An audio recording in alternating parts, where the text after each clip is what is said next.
coming in fresh to this, that sounds complicated. Why wouldn't I just throw more access points at something if I needed more bandwidth? What are the benefits of doing this? And obviously this isn't a rip and replace solution. Wi-Fi and this type of environment can coexist to complement each other.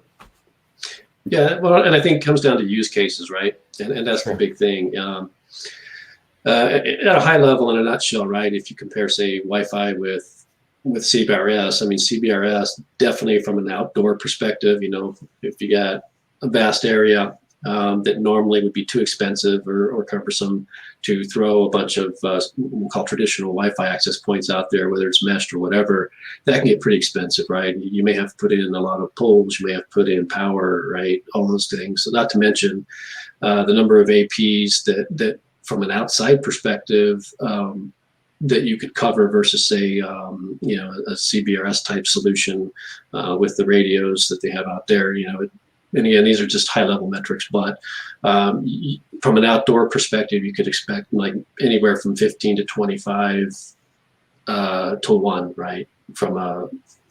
If you go from a 1-to-1 perspective on coverage, right? Number of access points or radios that would be put out there So I'd have 25 access points versus 1 CBRS. Right, and again, these are obviously rough numbers. It could be higher, it could be lower, but terrain and all those other things come into play, like with any traditional wireless.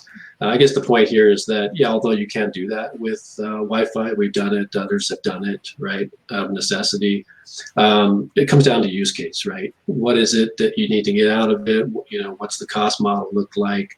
What's the coverage requirements, right? How many devices? What's the latency requirements? These are all key things that you take into consideration when you're trying to figure out, okay, will standard Wi-Fi work, or should I look at something like a CBRS LTE solution, right? And then there's security, right? That's another piece of it. Yeah, and there's a lot of feasibility planning that's going to come into that to figure out which solution does make the most sense. Mike hit on several of those key aspects, but whether or not it's going to be Wi-Fi and you're doing outdoor mesh connectivity, or maybe you're even leveraging CBRS as the backhaul, so you can have CBRS LTE network stood up where that acts as the medium between all of your wireless access points, and maybe you transition into smart city initiatives and you have a switch on a light pole that's monitoring traffic and lights and all that fun stuff. But as we're talking about the manageability of the solution as well, whether you want to have an AP or thousands of APs that are covering 200 to 300 square feet versus a CBRS cell that maybe you can get, like Mike said, 1 to 25 ratio down, where you're managing way less devices. And from a support perspective, but it comes down to, do you have the real estate, the assets, the tower, all the things that go into putting up a CBRS network, where maybe you, if you're a city entity, you have access to light poles and you can put an AP on every light pole, but you don't necessarily have a tower for a CBRS radio to get high enough, things like that. So definitely a lot of considerations. Everything has its pros and cons. I think we talked about one of the first use cases was digital divide and how we address that. And we've seen clients address it both ways.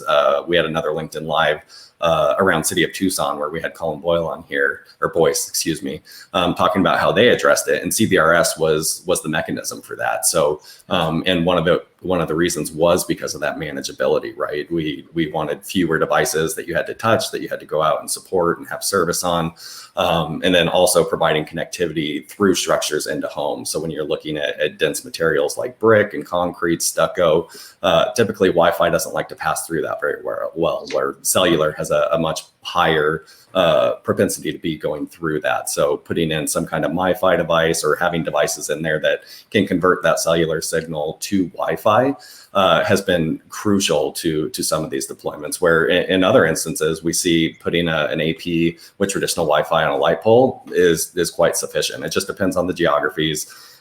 Doing the proper design, figuring out what's going to make sense for each individual neighborhood or entity, or pick your favorite use case, is just critical in determining which is going to be the best technology fit for that particular environment.